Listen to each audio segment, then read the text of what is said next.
నమస్కారం అండి. నా పేరు డాక్టర్ ఆర్ఎంపి శెట్టి. జ్యోతిష్ శాస్త్రంలో అనేక విషయాలు నేను చెప్తూ వస్తున్నాను.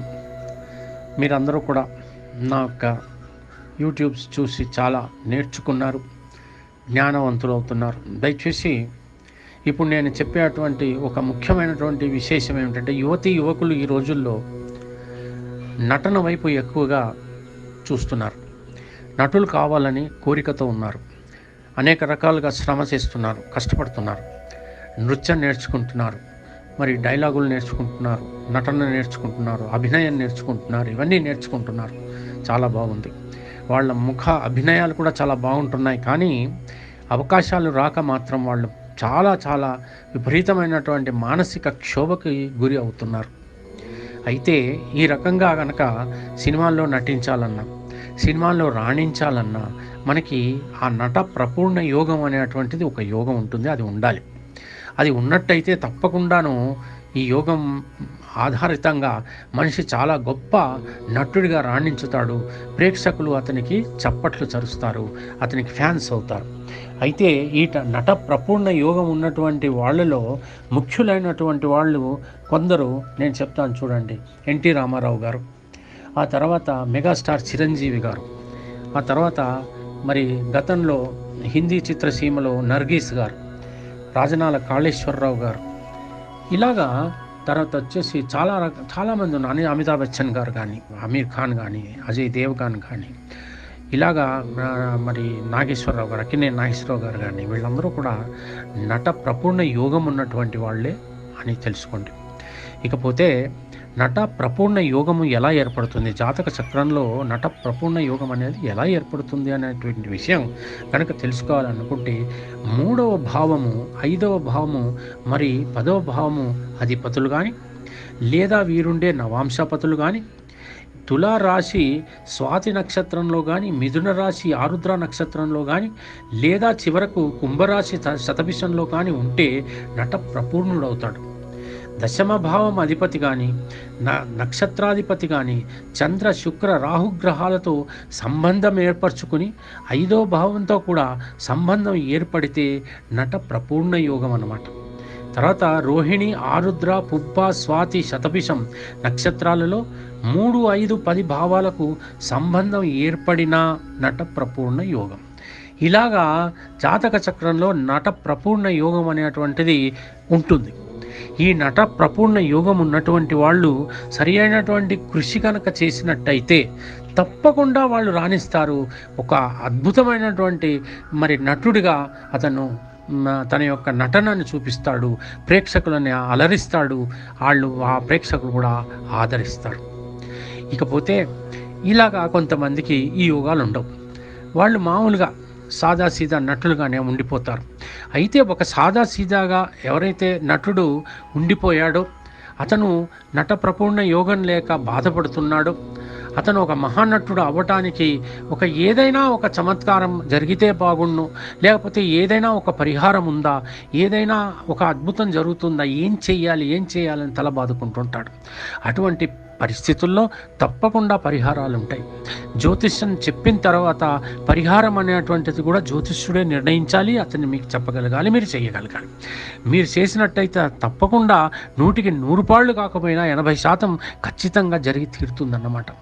ఈ నట ప్రపూర్ణ యోగం మనం ఆర్టిఫిషియల్గా కృత్రిమంగా సంపాదించుకోవటానికి కూడా చాలా పరిహారాలు ఉన్నాయి.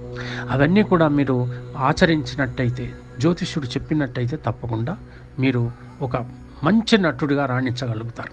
ఇకపోతే ముఖ్యంగా నటనకి ఎవరు కారకుడు, అది మనం తెలుసుకోవాలి. మనం ఏదైతే మనం శబ్దం అంటే డైలాగ్ చెప్తామో దానికి బుధుడు కారకుడు అవుతాడు. ఇక రవి అతను కళాకాంతులతో వెరిగిపోవటానికి కారకుడవుతాడు. శుక్రుడు ఒక కళావంతమైనటువంటి ఆ ముఖ కవళికలు, ఆ యొక్క ముఖం, ఆ వర్చస్సు అవన్నీ కూడా కలుగజేస్తాడు. చంద్రుడు అద్భుతమైనటువంటి రీతిలో ఒక వెలుగును, ఒక కాంతిని అతని యొక్క మొహంలో చూపిస్తాడు. ఇక శరీర ఆకృతి ఏదైతే ఉందో అది ఒక దృఢంగా, అద్భుతంగా, ఒక అంగ సౌష్ఠవం అద్భుతమైనటువంటి రీతిలో తయారవటానికి కుజుడు కారకుడవుతాడు. అయితే ఏ విధంగానైనా అతను అనేక రకాలైనటువంటి వేషాలు వేసి ప్రజల్ని మెప్పించాలని అనుకున్నప్పుడు రాహు కారణమవుతాడు. అందులో నుంచి ఒక వేదాంతిగా ఉండాలి అనుకున్నప్పుడు మంచి చెడు తారతమ్యాలను గుర్తించి నటుడిగా రాణించి ప్రజలకి దగ్గరై ఉండాలి అని అంటే కేతువు కారణమవుతాడు. ఇక మిగిలింది ఏదైతే ఉందో ఈ యొక్క గ్రహాలు ఏవైతే ఉంటాయో, కొన్ని గ్రహాలు ఉంటాయి, అవి గుళికలు అని ఉంటాయి, ఇవన్నీ కూడా ఉంటాయి. వాటి గురించి మనం పెద్దగా పట్టించుకోవాల్సినటువంటి అవసరం లేదు. అయితే గ్రహాల యొక్క పరిస్థితి కూడా బాగుండాలి. ఈ గ్రహాలు శుక్రుడు ఉన్నాడు అనుకుందాం. శుక్రుడు ఏమవుతాడంటే ఒక్కొక్క జాతకంలో మరి మృతావస్థలో ఉంటాడు, మంచి స్థానంలోనే ఉంటాడు. ఒకవేళ చెప్తే శుక్రుడు రాశిచక్రంలో చూసేసి ఇతను గొప్ప నటుడు అయిపోతాడు అని అంటే అది జరగదు.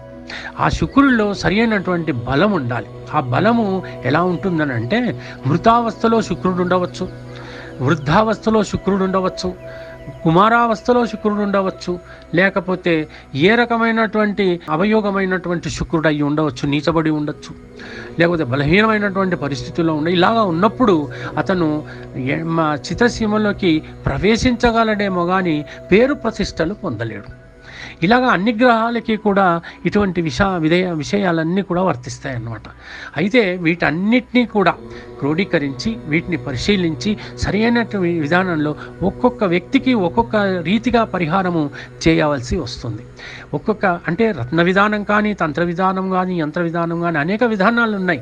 ఈ విధానాలలో అతి ముఖ్యమైనటువంటి రత్న విధానం కనుక ఇప్పుడు మీరు చూడండి, చాలా పెద్ద పెద్ద నటులందరూ కూడా శ్రీ అమితాబ్ బచ్చన్ గారు, లేకపోతే మిగతా నటులు పెద్ద పెద్ద వాళ్ళందరూ, మన శిల్పా శెట్టి గారు కానీ, లేకపోతే ఇక్కడ కనుక తీసుకుంటే నందమూరి తారక రామారావు గారు కానీ, లేకపోతే మన బాలకృష్ణ గారు కానీ, వీళ్ళందరూ కూడా ఎలా రత్నాలు ధరిస్తారో చూడండి.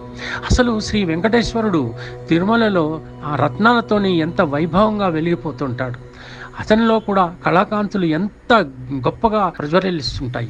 అయితే ఆ యొక్క ప్రతిభ అదంతా కూడా బయటపడాలి, ఆ యొక్క తేజస్సు బయటపడాలి అని అంటే రత్నాలు ఎప్పుడు కూడా దోహదం అవుతాయి. ఈ రత్నధారణ వల్ల నటులు చాలా అద్భుతమైనటువంటి రీతిలో కనపడతారు. వాళ్ళు కృషి చేసి సరి అయినటువంటి రీతిలో కన్నా నటించినట్టయితే, ఆ యొక్క డైలాగ్ చెప్పినట్టయితే వాళ్ళు తప్పకుండా ప్రజల్ని ఆకర్షిస్తారు. ఆకర్షించినప్పుడు ప్రజలు తప్పకుండా చప్పట్లు చరుస్తాడు. ఈ రకంగా మనం పరిహారాలు ఆలోచించి అనుసరించినట్టయితే గొప్ప నటులు అవుతారు. అలా నేను ఎంతోమందిని మహానటులను చేశాను. అటు హిందీ చిత్రసీమలో ఇక్కడ కూడా చూశాను. అంటే నా ప్రయోగాలన్నీ కూడా సార్థకమైనవి కాబట్టి మీకు ఈ రీతిగా చెప్పటం జరుగుతుంది. జాగ్రత్త పడండి. తప్పకుండా ఆశ ఉండడం తప్పులేదు, కానీ ఆశ నెరవేర్చుకోవడానికి తప్పకుండా మీరు కొన్ని కనుక ఆచరించినట్టయితే, కొన్ని రకాలైనటువంటి పరిహారాలు చేసుకున్నట్టయితే తప్పకుండా మీరు ఒక వెలుగుతారన్నటువంటి విషయంలో ఏమాత్రం సందేహం లేదు. తెలిసింది కదా. సెలవు.